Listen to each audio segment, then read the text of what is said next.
Well, as my buddy Strigley says, great games in the morning, or great chocolate in your cereal, or something. Have a great. Hope you're having a great day. This is Jonathan Alvin, Game Master J, and we are going to be doing something a little different in this session, and that is I'm going to be actually relating some stories about myself and my world, kind of as a bushel of member berries. I know many times you will listen to somebody tell a story and it won't have any context and it won't have any reality for you, and it'll just sound like they are pontificating. But I want you to have a bit of an understanding about who I am and why I do what I do, and maybe perhaps that'll be a reason to maybe watch some of my videos. Who knows? We'll see. So we are going to be talking about several different instances in my life as tiny vignettes and little insights into what goes on behind these beautiful brown eyes, as the saying would go. So, the first one we're going to talk about is my first games experience that I can recall. I was uh, a very precocious 4-year old, and I had by that time already learned how to do rudimentary addition and subtraction. And my family's major penchant was to play uh, card games. Whenever we would get together as a family, we would start playing. I mean, within 5 minutes of arriving at the relative's house, grandma or grandpa would call the kids to go get the game tables, and within 30 minutes or so, we were up and running, playing games from canasta to cribbage to kings in the corners. And there were uh, a dozen or so board games that my grandfather had. They were, of course, we're talking early versions of them, but most of the time they preferred to play card games, mainly because they could switch it out game after game without having anybody move or change anything, so they could just continue to converse and whatever. And that process of playing and talking was absolutely integral into the way I was raised, because that was how you communicated. You would talk for a few minutes about small talk about the weather and all of that, but you would eventually come down to wanting to converse about how things are going on in each other's lives and what's going on with cousin Mabel or whatever. And when they would want to turn to that, they would have the game between them. It was actually, I think, part of a mechanism, because when you are playing a game and somebody asks you a question that is not about the game, you can draw them off attention and put them back into the experience of the gameplay as a way of avoiding the question. So it really was, the many times you learn more by what Grandpa didn't say than what he did say. But I remember at the age of 4, I always wanted to be at the adults' table. Granted, they almost always also had an extra table set up for the grandkids, so to speak, myself and my cousins to play, and that was okay. Now, generally speaking, I was one of the elder of the grandchildren, and so I kind of got to pick which games we played or whatever. But we were still looking only at the tabletop, so to speak. And you just, when you're playing against kids that are younger than you, it's just not as fun, because their mental processes aren't keeping up with you, and you can kind of run circles around them, and it just was nowhere near as challenging as it would be if you were able to go sit at the big table. So one particular day, I remember, like I said, it was about 4, and I'm standing right next to the table, looking over it. Imagine, if you can imagine, I'm 4 years old. I'm barely tall enough to look over the top of the tabletop when I'm standing there next to it. So I've got my hands on the edge of the table, and I've got my nose literally sitting on the edge of the table and taking in the engagement between the players and watching how it all worked. And I had been taught the rules. My grandparents were really good about making sure that even the children learned how to play the games. Literally, you'd start by sitting on your parents' lap or whatever, but you would understand how to pick out the cards and what they mean and all of that. So at some point, my grandfather says, "Well, time for my constitutional," and not knowing what that term meant, I didn't know that it meant that my grandfather would retire to the loo, so to speak, to the restroom, and he would be gone for some time. Well, as he got up to go, the pattern of the group had been to hold the game. They just would stop and wait till he returned. But this day was special because Granddad looked down at me and says, "You want to play my hand?" I was awestruck. I was going to get to sit at the big table. I was going to get to make the decisions. Now, Granddad didn't win a lot and didn't win all the time. It wasn't like he was such a master game player that he would just dominate, but he just so loved to play. It was kind of like a baseball player who will play different positions just to let everybody else have a chance to play, but and was competent enough to cover all bases, so to speak, but really enjoyed playing. And so when Granddad said that, I had to, quickly look to my parents, and Dad and Mom were both nodding and saying, "Yeah, it's okay. Go ahead, you do that."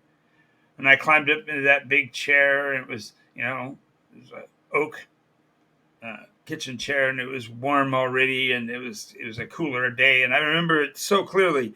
And as they dealt the cards to me, I had learned the decorum. When you are playing a card game, you do not pick up the cards from the tabletop until all of the cards have been dealt. So you wait dutifully. And as I'm hoarding in the cards that are going to be the hand I'm going to get to play, I was just awestruck. This is amazing. The adults are treating me like they're equal. Of course they weren't. They knew I was a child at the table, but they expected me to hold my own and play my hand. So I got all 6 cards and I picked them up, and it was 2 pair and a couple of off cards.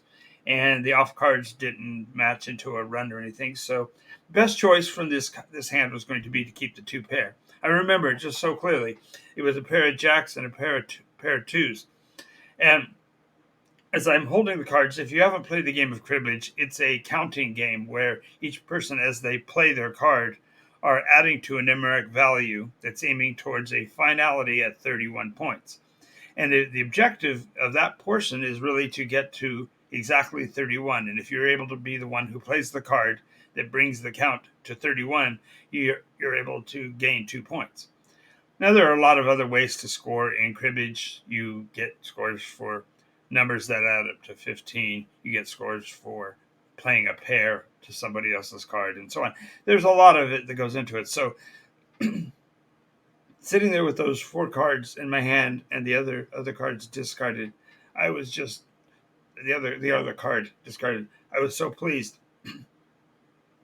And I remember since it was being dealt by my grandmother, my mother was the first one to act, and so she played the first card. And I was so proud because she played a card that I had a pair for. So I doubled up, and so I played my card and increased the count, gained the 2 points. And my mom kind of looked at me surprised because she wouldn't expect me, knowing the basis of the game, to hold twos. It just was not a normal, optimally, it's not a good optimization card, and there's all kinds of drama. But so as we're going around the table, each card play is adding and changing the score and when it came back around to my turn, the score, the count was 20. And of course, I'm looking at my 2 jacks, and I know that's going to add it up to 30. And I'm nervous because that means that all of it take is an ace to complete the count. So I go ahead and play my jack, and it doesn't score any points, but it does set up the play so that the next person. So my dad confidently holds his cards out, looks at them, concerned look on his face, reaches up, pulls up one of the cards like he's going to play it, and I'm crushed. I'm going, oh no, I gave him the 31. This is horrible. But he pulled a stunt my grandfather used to do as well, and that is he pulled his hand off the card, so it wasn't actually moving the card from his hand, and put his hand out so quickly that you thought you were following the card to the table, and there wasn't. He didn't have the ace. Whew. So I didn't lose a point. As a matter of fact, my grandmother did have the ace, and so we were able to gain another point. Now, when you're playing cribbage, one of the big things is that when you make your score, you come to the end of a hand and everybody's played out all of their cards, you then score the hand again for its own merits. And that second scoring process adds to it an extra hand, which is made up of all the discarded cards. And so the cards that I had discarded that were going to be going into my grandmother's crib, the one card that I had discarded, I believe it was a 7. So it didn't have any meaning for my points. I made my score of 2 points plus 2 points for the two pair. And when you play cribbage, especially if you play with people who've done it for a long time, there's like a sing-song rhythm to scoring. So I was able to say a pair is 2 and a pair is 4. I looked at them all and the rest don't score as a cute little mnemonic. And of course, everybody was happy with that and whatever. And I could hear Grandpa in the other room saying, "Are they going to let me play after you get done?" And I just sat there grinning. And as we went through the scoring process, I had done apparently admirably, and they were all, of course, congratulatory for me. So when Granddad came back in the room, I crawled down from his chair, and he says, "Well, I'm glad you kept it warm. I hope you kept the cards lucky." And I looked up at him and just grinned like a Cheshire cat, because this was getting to play my granddad's hand was one of the closest ways I ever got to living what I perceived to be the optimal life, which was my granddad's life. So, Granddad, I know that in life you didn't get the opportunity to see a perfect hand, but just know that Grandma got one 2 weeks before she passed, because I was there playing when she got that critical perfect hand in cribbage. So now we're going to move on to the next story. All right. Have you ever been in a situation where you're walking down the sidewalk and you look down and you see the lines on the sidewalks passing under your feet, and you're walking an interminable distance? It might be 1 block, it might be 50, but you're not really considering your final destination. You just realize that it feels conceptually like the sidewalk is passing under your feet while you're walking, and that you're not going anywhere, that the world is coming to you. Well, when I was 4 or 5 years old, we were at the Museum of Natural Science and History in Chicago. We lived in that area at the time. And we went just about every weekend because I was very avid about dinosaurs in outer space. So I always told everybody, even at 4 and 5 years old, that I was going to be an astrophysicist and a paleontologist. And of course, everybody's looking at you kind of strange, and you're only 5. What are you talking about? But I had learned those really big words, and I was using them to the greatest effect. I knew many of the dinosaurs' scientific names. I knew about their period, what period they lived in. And granted, a lot of the information that I was taught no longer applies because the science has changed. Our awareness of the world has advanced. But I remember very clearly walking to that museum. And as I'm walking, I'm looking down and I see the sidewalk passing by me. And at that moment, it came to me that we in this world often think we're the center of the universe. And the universe, in some ways, sort of feeds into that, because although I was actually walking, I was crossing the distance, I was making the effort to go to a place, nonetheless, the world was coming at me perceptually, so that I knew that the world was not revolving around me, but was that I was in the world, that I was part of it all. And that the gravity of that has stuck with me to this day when I see like the walking tramways at airports. I remember fondly that very perception that as you are walking, the ground is actually passing under you. And to this day, I kind of feel like the world does revolve around me. You can leave your comments below, but have you ever had that experience? I know that I have. Okay, so this next story is a story that I have never made public, not in my entire life, and here I am over 60 years old, and it's kind of an interesting story, and it happened in western Kansas, south of the town of Quinter, and it has never been made public, although I have written about it on occasion. I've never actually taken, if you will, direct credit for the experience. But we lived on a farm, you might call it a ranch, but we did have grain seed fields and that kind of thing as well. But we lived on a farm in Midwestern Kansas. It was a family-owned property. My grandfather, sorry, rather my great grandfather, had bequeathed much of his land in the area to his children, and one of my father's cousins owned this ranch, and my dad was working at the time with him on this ranch, this farm. And on the property was a segment of the Smoky Hill River. And if you have ever been to western Kansas, you can hardly tell that a river is even there because the ground is so flat that the river actually has to cut a canyon. And so, although nowhere near to the extent of something like the Grand Canyon, these are 20 or 30-foot sandstone bluffs, if you will, on either side of this riverbed. And as it turned out, my grandfather's land, and in this case, my second cousin's land, had a series of these sandstone bluffs alongside a natural monument that was recognized in the area called Castle Rock. And in this area were opportunities to actually excavate, literally go around and pick up off the ground artifacts such as shark's teeth or uh, fossilized bones or seashells, and such. And by the dozens, you could just literally walk around and just pick them up off the ground. You didn't have to pull out a shovel or do any serious excavation. You just would find them.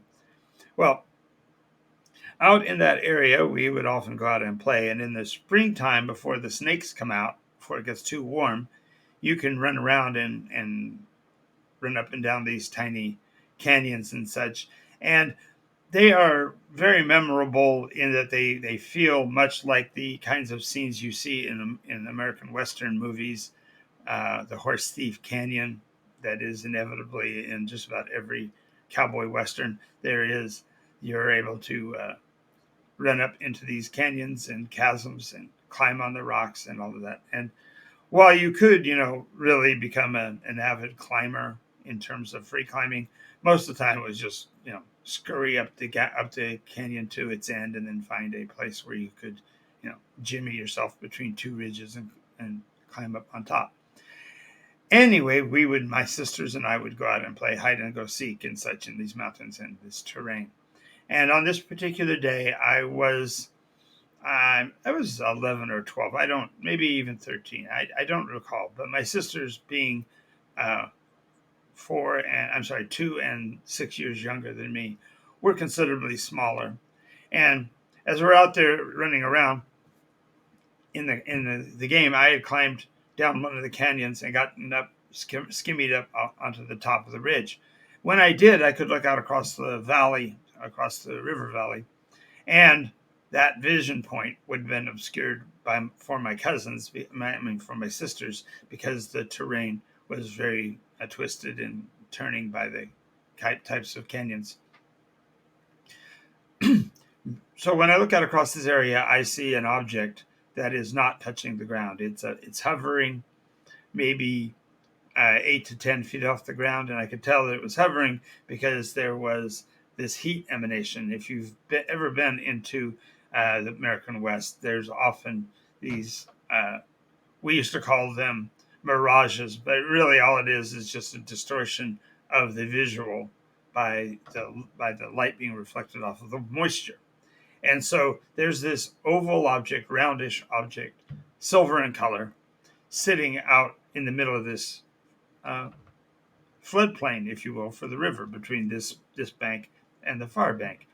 And it appeared to be maybe 15 to 20 feet across, and it wobbled a bit. The surface seemed to be either the surface was uneven or it was unstable a little bit as it sat there hovering. And as I'm looking at it, my first impulse is to call for my sisters.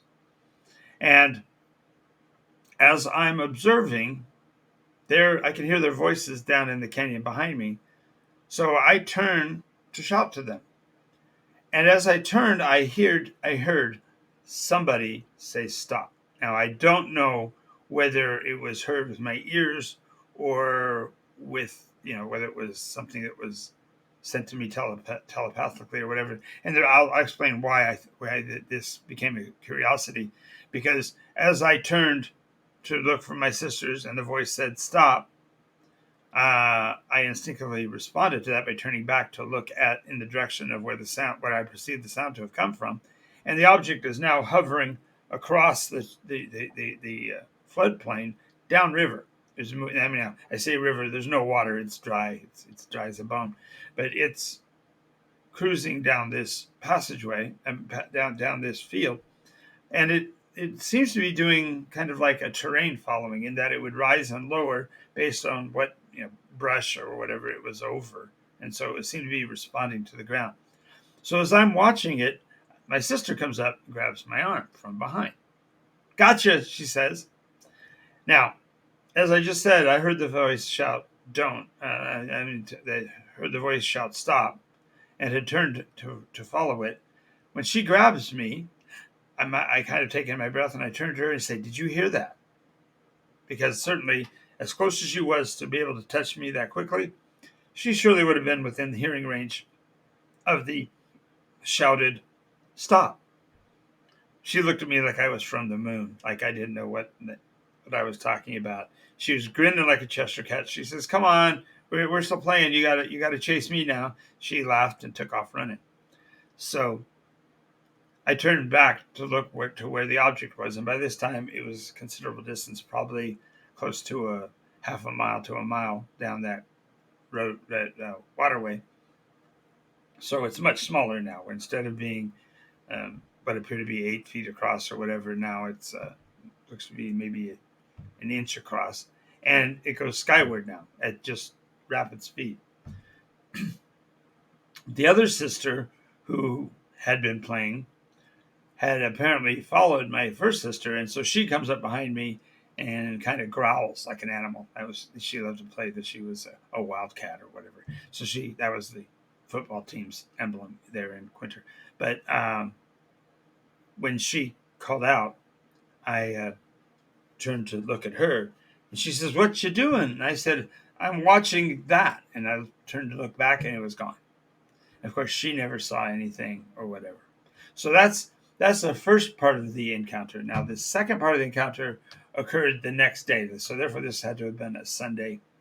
Um, so we're at school the next day, and I'm speaking. I go through the day normally, and for some reason, it slipped my mind or whatever. I hadn't really told anybody about what I'd seen. Partially because I remembered the voice saying "stop," suggested that I maybe shouldn't say something, but more importantly, I probably just lost attention to it, just forgot about it. Anyway, as I come out of the school building, there's a gentleman in a uniform, and it was very dark blue. After when I got to be an adult, I actually joined the Air Force, so it was fundamentally that deep Air Force blue, but I didn't recognize it, and it didn't have any emblems on it anywhere.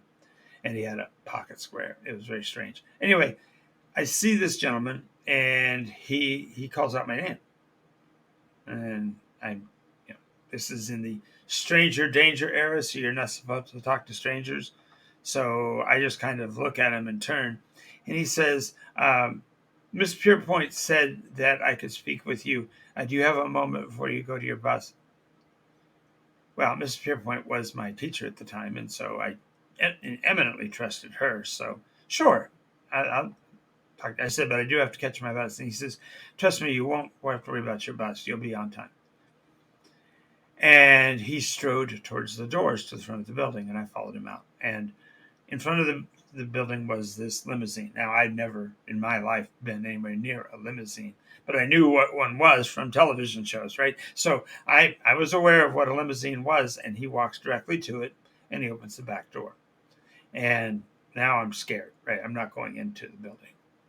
And Miss Pierpoint walks out behind me and calls out to me and said, "Yes, the gentleman needs to talk to you about something. It's going to be fine. I'll be here to watch." So Miss Pierpoint stayed there at the building while I continued to the car. As I get to the car, there are seats surrounding the outer layers, just like a limousine might have, but it's also got this odd looking box in the middle. Now, this is well before the concept of cell phones, well before the idea of having Wi-Fi to your car. It wasn't even a Wi-Fi, it wasn't even an internet, right? So what he shows me is this box, and this box is basically a television set of, back then cathode ray tubes meant it was big and bulky, but it was sitting, so it was situated towards, so that the view screen would be seen literally from the person in the back of the car.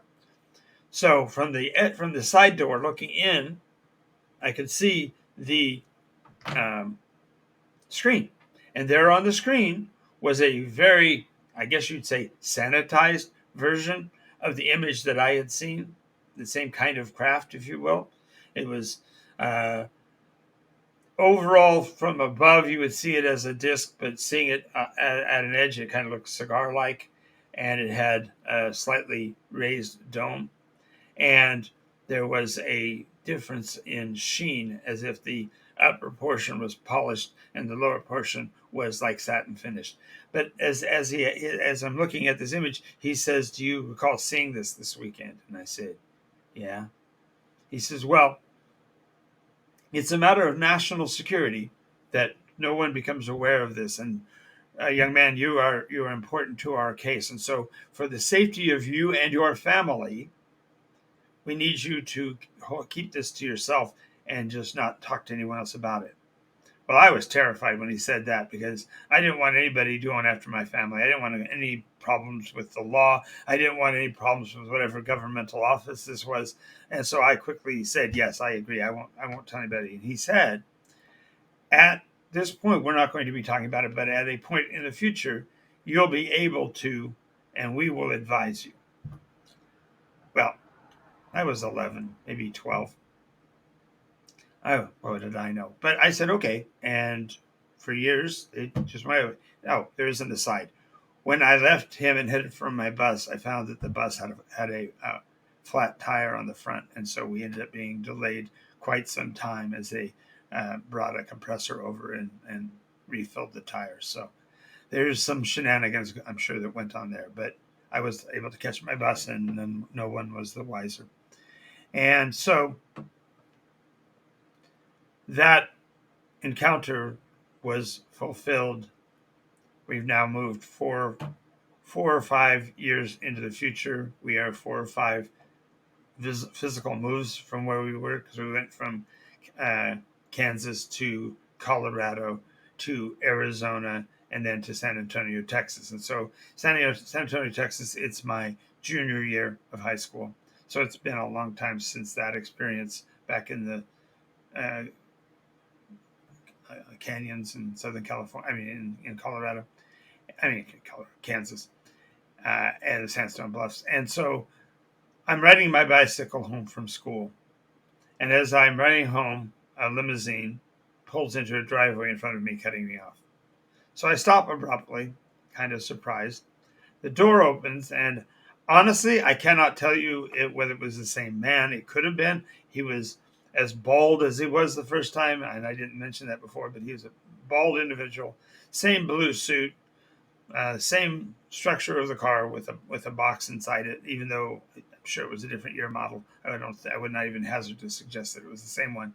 But all he said is, "Hey, Jonathan, it's okay now."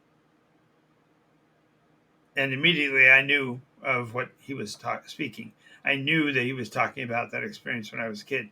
So since then, I have told individuals about this, but I've never gone public or made any kind of broadcast about it. But that was my extraterrestrial encounter. And whether or not you accept or believe it, whether it's real or just my imagination, who knows? But I just needed to share this, because it definitely is a sticking member berry for me, just as the walk in the museum was, and playing my granddad's hand. So now the next one is going to be playing at Dave's table. As many of you know, I've been playing Dungeons and Dragons since 1974, 75. I'm not sure of the year, only because in that entire year I was between the ages of 11 and 12, and I know that I started playing when I was 11. But the day that we were going to be that we were fated to play Dungeons and Dragons for the first time, the actual game that was scheduled was Mustangs and Messerschmitts. And it is funny that the name also has the ampersand, and it's funny that they are, literary alliterations as well. But Mustangs and Messerschmitts was a miniatures based game utilizing 1/72nd scale models of World War II aircraft in particular. And it was a dynamic game. I had played a few sessions before, and so I was looking forward to this new session. But when I got to the library where we held our game sessions, I was notified that the person who primarily was the provider, the guy who had all the models and knew all the rules and everything, was not going to be there. And so one of my buddies asked if we all wanted to play a game that his grandpa Dave had brought with him. And we all kind of said, sure. We didn't care. We were wanting to play something, and we'd always been playing these really deep board games and such. He says, well, it's a little different. It's called Dungeons and Dragons, and this is my grandfather, Dave Arneson. And so got to meet Dave. Didn't know anything about him, didn't know his history, didn't realize who he was. Of course, wouldn't for probably a decade. But when we sat down to play, he had us create characters, and the process was a blur. I don't remember. I do know that the statistics were rolled in order: strength, intelligence, wisdom, dex, con, charisma. I know that the choice of the species and class, the class and the race had to be done, and that actually at that point in time, halfling resolved both. If you played a halfling, you were a halfling. There was not a choice of what your class was. You were simply that species, and you got the characteristic skills associated with it. So, of course, being only 12, the only fantasy books that I had read was just recently. I had completed reading The Hobbit. So now I look at it foolishly, but when I was building my character, I said I want to play Bilbo Baggins. Now, it is important to note that even at that point, I wasn't playing Bilbo Baggins, the character from the book. I knew that that was separate, but I took on the same name because it was familiar to me. And it also got a great laugh from everybody else at the table. Now, I do have to say that myself and my buddy Dave were the two youngest at the table. And my buddy was eliminated in the game by an action he took in the game. He fell in a pit. But the point is that we were playing this role play game, and sitting there listening to Dave talk, I was seeing the story. I was in the scene. And I have to tell you, there's some things about this that were really kind of clever and also were life changing. And the first one was the first monsters that we engaged were skeletons, literally undead creatures that rose up from the ground and attacked us because of we had apparently stepped on hallowed ground or whatever. And so we had to have this conflict. And so we did battle. Somehow I survived, and we picked up some gold pieces from around the rooms. I don't remember that much about it, but I do remember the second encounter that evening during the second watch. And I literally thought that when it said second watch, there was somebody who had two watches on their wrist. I'm sorry. I was being imaginative and creative and saw that player because he was taking second watch. He took second watch, so he's got two watches now on his wrist to make sure he wakes us up on time. That's where my brain went, right? So that's crazy. Anyway, as he is on watch and the adventure has us all asleep, the game master, Dave, describes us being assaulted by footpads. Now, some of you may know, especially the more sophisticated of you may know, that a footpad is a name uh, named level in Dungeons and Dragons for a second level thief. So you go from cut purse to footpad. I didn't know that, but there's something more important and more clever, more silly. And that is at that point in time, there was this movement among people who were, they tend to be environmentalists, they tend to be trying to be one with the world. They were largely peaceniks and anti war protesters and all of that. But these were called the hippies. And the hippies had as one of their emblems or symbols a footprint with toes because their culture didn't hold to wearing footwear because most footwear at the time was made out of leather and it was, harmful to the environment and didn't show how connected you were with the world and such.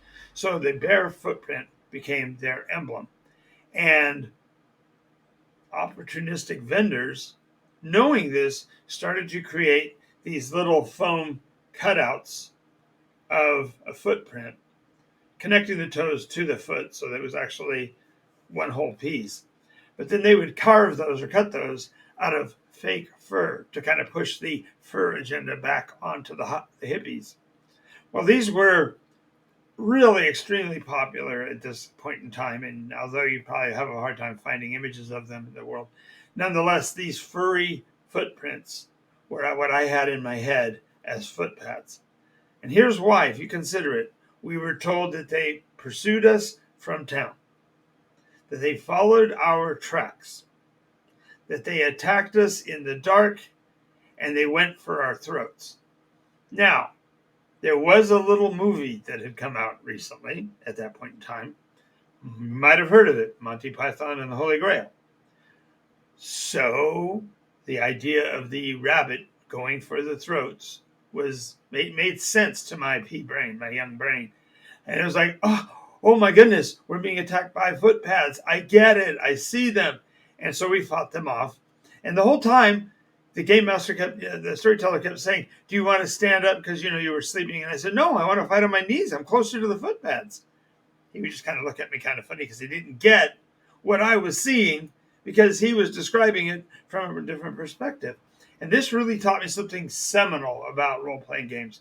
If you're not clear, you leave way too much room for the player characters to run roughshod over what you're intending. So you have to learn to be pretty specific with your encounters. So nonetheless, we fought off the footpads, and then the final encounter of the game, we engaged with giant spiders. And being a kid from Kansas, spiders are a big time no. You're very dangerous with black widows and such. So yeah, it was a formative game session. But having played just one or two times with my buddy's grandpa, really set me on my path because within 2 or 3 weeks, I was not only uh, being a storyteller, but I had built up my monster list to be like 6 or 8 different monsters and was working very hard to start building the idea of a story arc or a uh, game world as we would think of it today. But that experience playing at that point really changed the way I perceived games in general and have forever since then been a game master.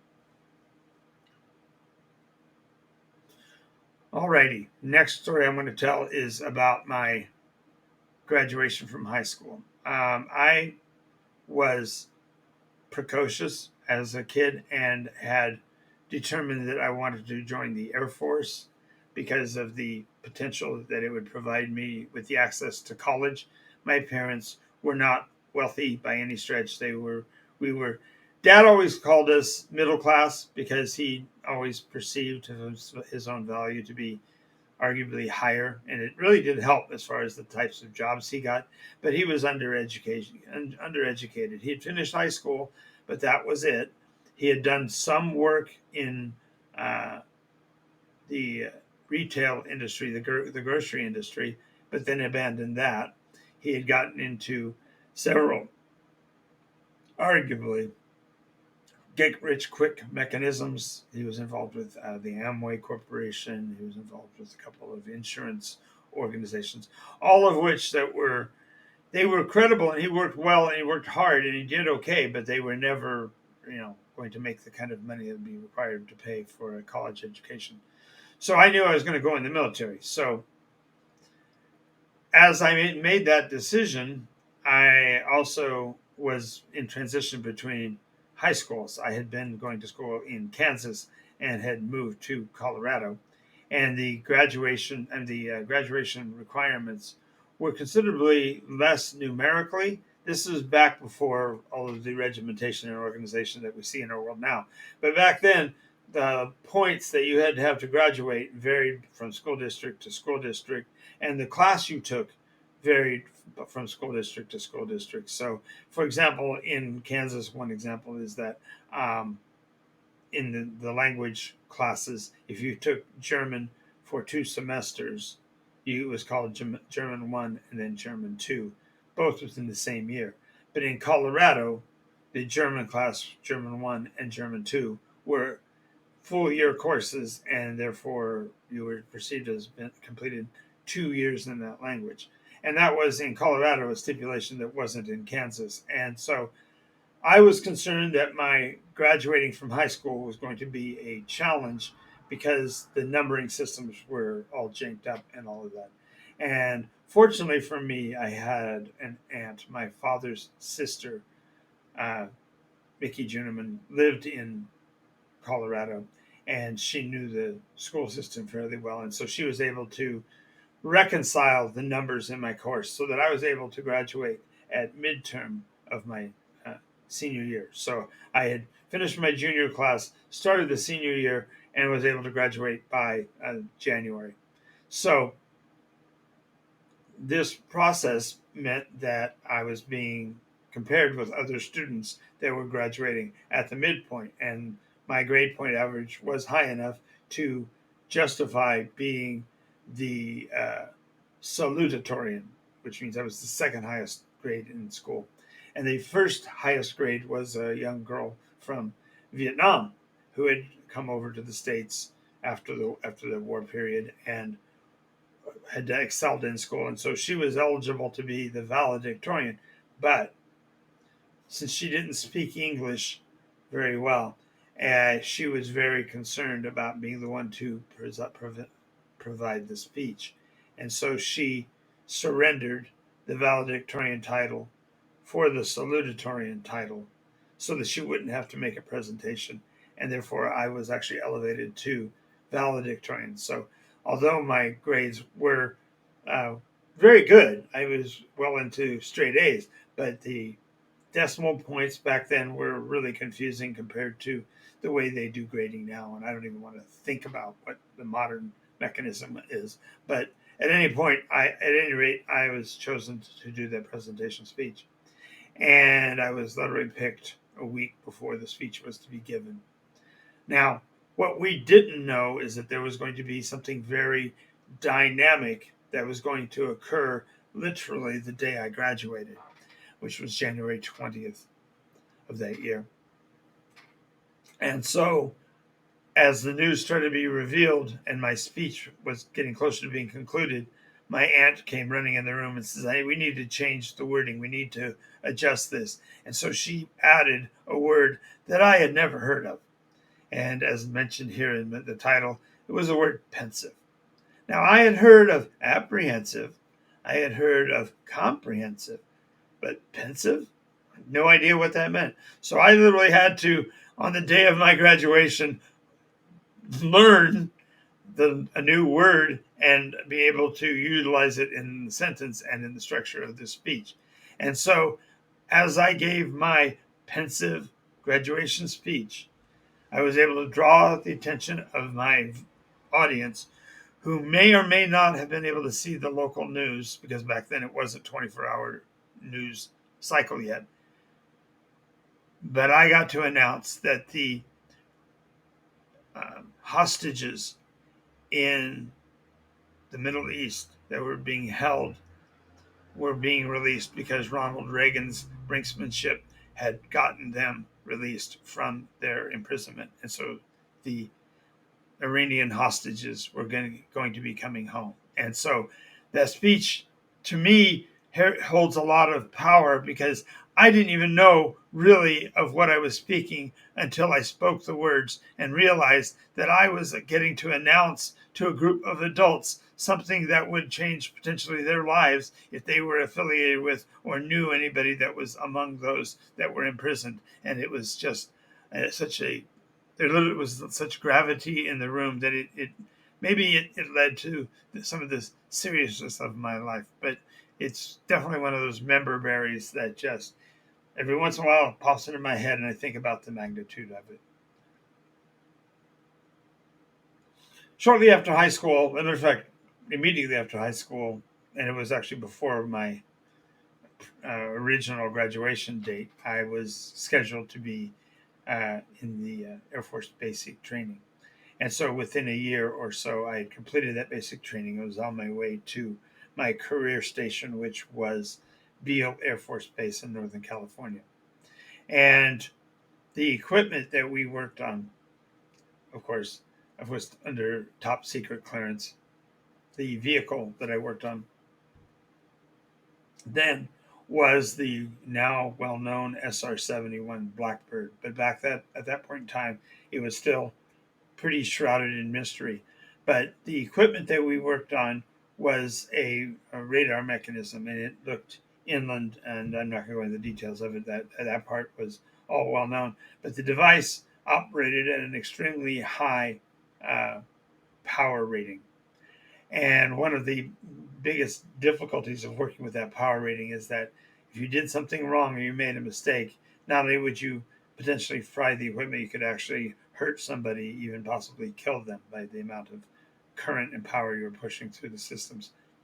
But we had a guy in our unit that was pretty much a class clown. And this didn't happen to me, thank God, but it did happen to an associate of mine. He was doing his final PFS, his performance report duties on a transformer. And as he's working on it and he's finishing it, his supervisor was this kind of class clown who was in our unit.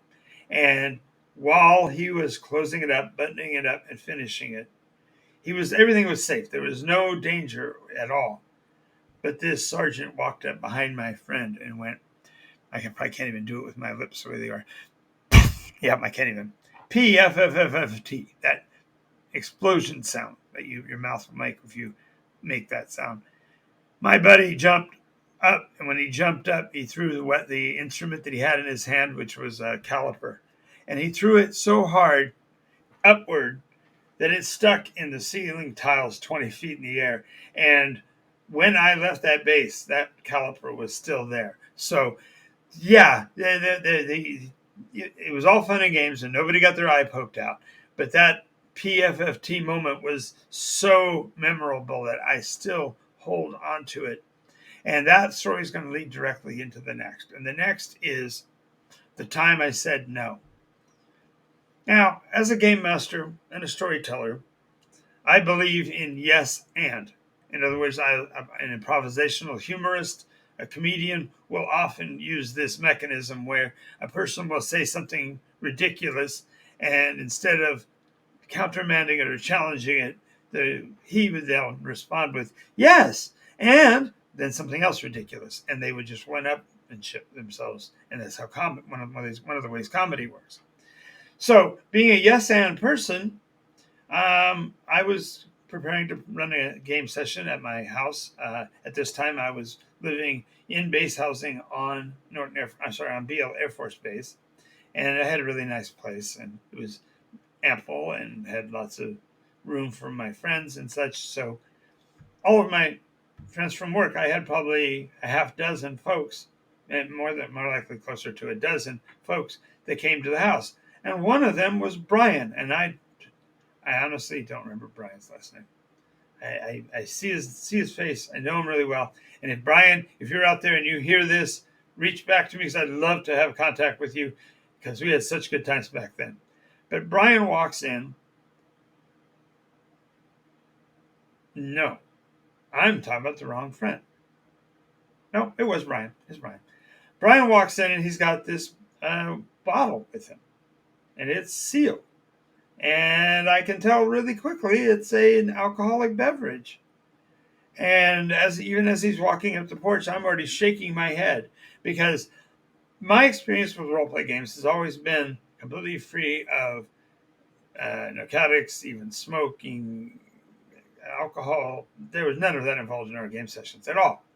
And so as he walks up with this bottle and a cheese eating grin on his face, I'm shaking my head. He says, "No, you have to understand, I'm 21 today, and I could be going out partying with my other friends, but I'm wanting to come and play a roleplay game. So all I want to do is open this bottle, have a drink or two to go celebrate my 21st birthday, and then I'll put it away, I promise." Well, I was adamant. Nope, you're not doing that. And so put it back in your paper bag and put it back in your saddlebag on your motorcycle. Now, we both lived on base, but he lived down on the main base. And in Beale Air Force Base, the distance is a good 15 miles between the two. And it feels like more like 50 because you have to travel at base speed, which is like 35 miles an hour for the entirety of that direct distance. Really silly.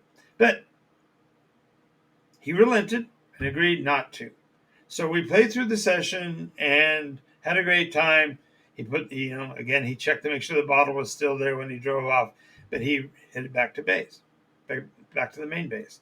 So as we're sitting there talking over the next couple of days, he says, "You have to know what happened on the way home." And I said, "Go ahead and tell me." So apparently, as he left the house, he went a little over the speed limit on his motorcycle, and a base authority started to pursue him. Now, the terrain in Northern California is rather hilly, and so as he was riding away from the authority turned on its lights. The base cops turned on their lights, but he was literally up and over a rise, and so he did not see the lights. So now they think he's running from them. So they ramp up their speed, race forward, put on a second set of lights, called for a backup, etc. So on the second ridge, as he tops the second ridge, he now sees the cop lights behind him. So now he knows that the jig is up. And of course, he's only thinking about the speeding because he's not doing anything else wrong. So the authorities pull him over. They do a field sobriety test. They check his saddlebags. They do find the alcohol, but it is sealed still. So after questioning him and verifying who he was, they let him go on his way. So again, time goes by, a couple of weeks, everything's fine. I suddenly get a phone call in the middle of the afternoon. "John, can you come bail me out?" Well, it appears. Hello, welcome. I'm telling stories about my life, releasing a whole bunch of member berries and letting my players and prospective players know a little bit more about me. So glad to have you with us. And if you have any questions about anything that I've said so far or on any subject dealing with Dungeons and Dragons and such, I'll be glad to answer those questions. But at this point, I'm finishing up on this story. So I'm getting to the punchline, so to speak. I go to the base, what they call the brig, and I am there because I happen at that point to be of a superior rank, but part of the same unit that Brian was, and so I was able to go and help him finish his release papers. It appears that he was arrested on a commentary made by someone else. Now, back on the day that we had been playing Dungeons and Dragons, and he was not allowed to drink his alcohol. As you may recall, he had said that he was intending to go be with some other friends and go drinking. Well, oh, sure, thanks. Glad to have you with us. So the that group had indeed gotten into serious trouble, to the point where some of them were actually caught with marijuana. And back then, that was really bad. And if you were in the military and you had direct contact with that stuff, your career could be ruined. Well, this kid that had gotten busted and was the one who actually had the weed on him, so to speak, had blurted out other people that were there with him and blurted out Brian's full name, saying that he had been out with them, explicitly saying he was partying with them because it was his birthday. So the authorities immediately rush over to Brian and they put clap irons on him, so to speak, take him in, question him. But he had remembered that he had been pulled over that very night. And he was able to draw attention back to the fact that he had been pulled over, given a field sobriety test, almost at the exact same moment that his buddies were being busted in their little soiree off base. And so, what the moral of the story here is that my theory about role play games is absolutely true. That you can have more fun and be more engaged if you're playing sober than you ever will when you're under other conditions, and more importantly, that your life and your career can be changed by playing role play games. So the time I said no saved this guy's career. Alrighty, so next one we're going to talk about. I'm going to actually defer on the Once Upon a Convention because we are coming up on the hour mark, and I want to try to finish within the hour of starting this episode. So now I'm going to tell the story about Jera's hamster.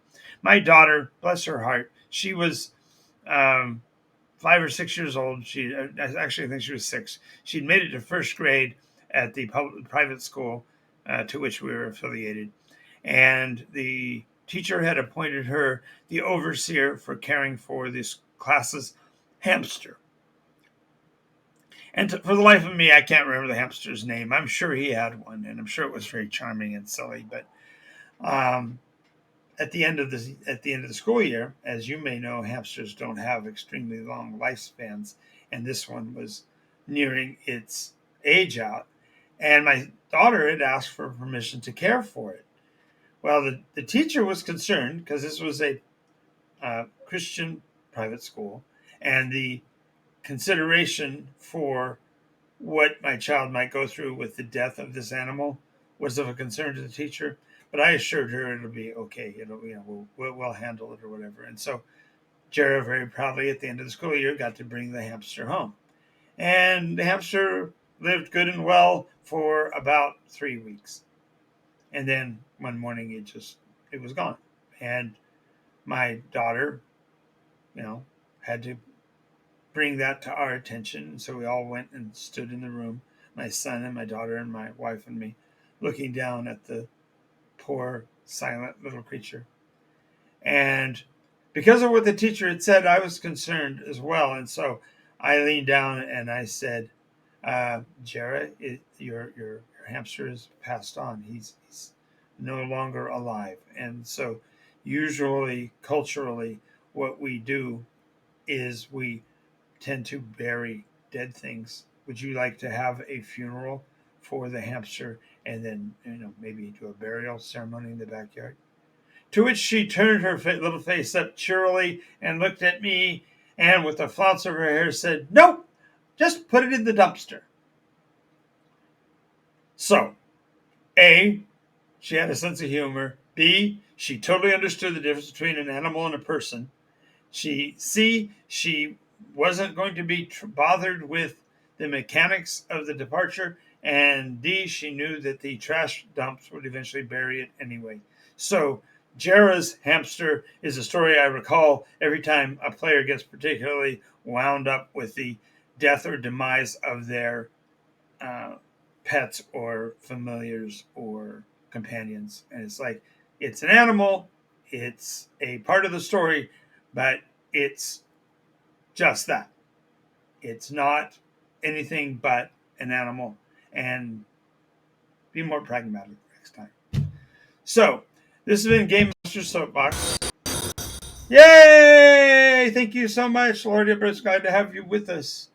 Ignis, nice to have you with us. Glad to have you join us. And we vary our episode types. This is the first time I've done any real life stories. any member berries from me. But I am getting longer in the tooth, and it seems logical for not only the world to know my stories, but gamers to know a little bit more about me to possibly understand why the world of Nikos is such that it is. So we're here every night at 11 p.m. Pacific time, and we'd be glad to have you join us. If you want to know more, you can check out our website at NycosRPG.com. And we also have a Patreon account at patreon.com/Nykos, Nycos. Until next time, I want to thank you for being here. Once again,